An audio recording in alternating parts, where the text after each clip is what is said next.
आभार भी प्रकट करता हूं कि कम समय में ये प्रेस वार्ता बुलानी पड़ी और आप सबने अपनी कृपा पूर्वक उपस्थिति दिया। मैं उसके लिए धन्यवाद देता हूं आप सबको। खास तौर से आज ये प्रेस वार्ता पिछले 3-4 दिनों से जो रायबरेली शहर में जीएसटी के छापे के नाम पर व्यापारियों का उत्पीड़न हो रहा है, इस विषय में आपसे बात करने के लिए आमंत्रित किया है। पहले सेल टैक्स लोग बोलते थे, व्यापार कर, फिर बिक्री कर, और फिर जीएसटी के नाम से ये संस्था परिवर्तित हुई।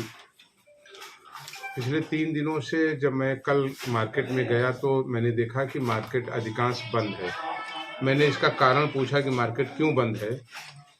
तो वहाँ बहुत छोटे व्यापारियों ने ये बताया कि भैया जीएसटी के अधिकारी आते हैं, उनके साथ भारी पुलिस बल रहता है और किसी भी दुकान में घुस जाते हैं,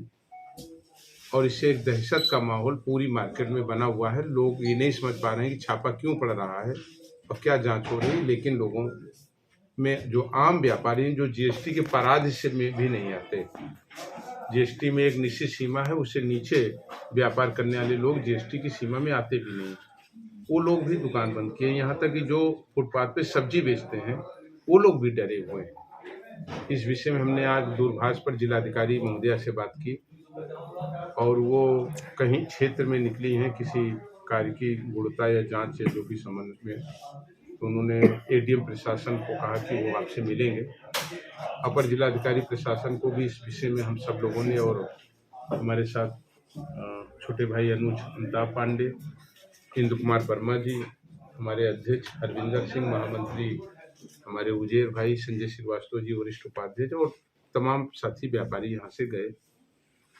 और उनसे भी हम लोगों ने ये मांग किया है कि इसको तत्काल रोका जाए। अगर जीएसटी में कोई व्यक्ति ऐसा है, कोई कर चोरी कर रहा है, तो उसमें उसके एक्ट में प्रोविजन है कि उसको नोटिस दे करके तलब करे और उससे उन पेपरों को मांगा जाए जो खामियां उसने की हैं, और उस पर कर भी आरोपित करने का और पनिशमेंट करने का, पेनाल्टी भी लेने का अधिकार है जीएसटी को। लेकिन किसी एक दुकानदार के लिए इतने भारी पुलिस बल के साथ मार्केट में जाने से एक भय का और डर का माहौल पूरी मार्केट में बन रहा है। अगर आज भी आप जाए अंदर तमाम मार्केट में, तो सब्जी मंडी, माल खाना में तमाम लोग अभी भी दुकानें बंद किए हुए हैं।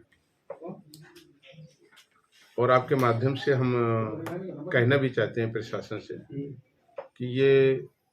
इस पर रोकथाम की जाए, ये ठीक नहीं। व्यापारी समाज का एक प्रतिष्ठित व्यक्ति है